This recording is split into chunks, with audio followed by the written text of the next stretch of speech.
प्यारे बच्चों, कल आपको पोषण के बारे में बताया गया कि पोषण है क्या और पोषण के आधार पर जीवों की श्रेणियों के बारे में चर्चा की गई थी। आज आपको पोषक तत्वों के बारे में बताया जाएगा कि पोषक तत्व है क्या। पोषक तत्व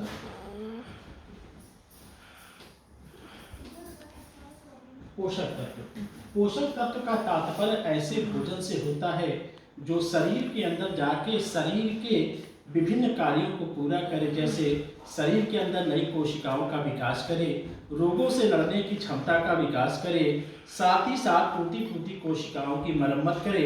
ऐसे भोज्य पदार्थ जो होते हैं यह सभी पोषक तत्व के अंतर्गत आते हैं।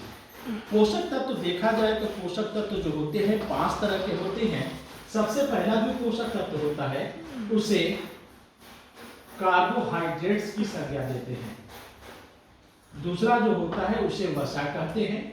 तीसरा पोषक तत्व जो होता है इसे प्रोटीन्स कहते हैं।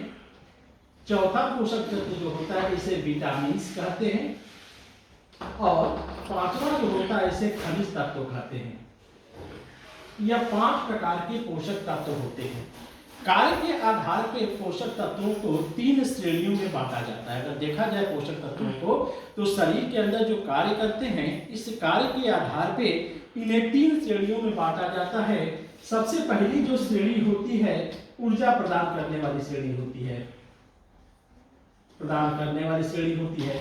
इस ऊर्जा प्रदान करने वाली श्रेणी के अंतर्गत 2 पोषक तत्व आते हैं, जिसमें सबसे पहले कार्बोहाइड्रेट और दूसरा वसा आता है। यह दोनों शरीर के लिए ऊर्जा प्रदान करने का कार्य करते हैं।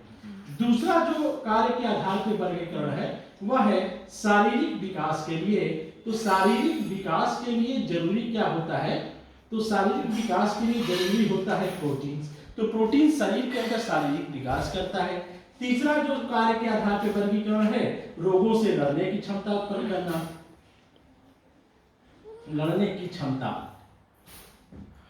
तो रोगों से लड़ने की क्षमता का विकास जो होता है प्रोटीन और खनिज तत्वों के द्वारा होता है। यह जो वर्गीकरण पोषक तत्व का किया गया है यह वर्गीकरण यह उनके कार्य के आधार पर किया गया है। ऊर्जा प्रदान करने वाले तो इसके अंतर्गत कार्बोहाइड्रेट्स और वसा आता है। शारीरिक विकास के लिए प्रोटीन आता है। रोगों से लड़ने की क्षमता विटामिन और खनिज तत्व देने का कार्य करते हैं। अगर देखा जाए तो रासायनिक रूप के आधार पर भी पोषक तत्वों को 2 भागों में बांटते हैं। सबसे पहला कार्बनिक पोषक तत्व, दूसरा अकार्बनिक।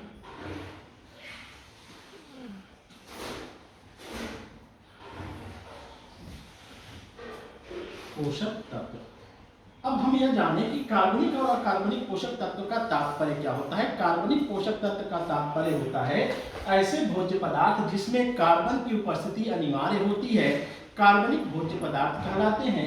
अकार्बनिक पोषक तत्व क्या होते हैं या भोज्य पदार्थ क्या होते हैं जिसमें कार्बन की उपस्थिति अनिवार्य नहीं होती, उसे अकार्बनिक पोषक तत्व कहते हैं। कार्बनिक पोषक तत्व के अंतर्गत क्या आते हैं? तो कार्बनिक पोषक तत्व के अंतर्गत कार्बोहाइड्रेट्स, वसा, प्रोटीन्स और विटामिन्स आते हैं, जबकि अकार्बनिक पोषक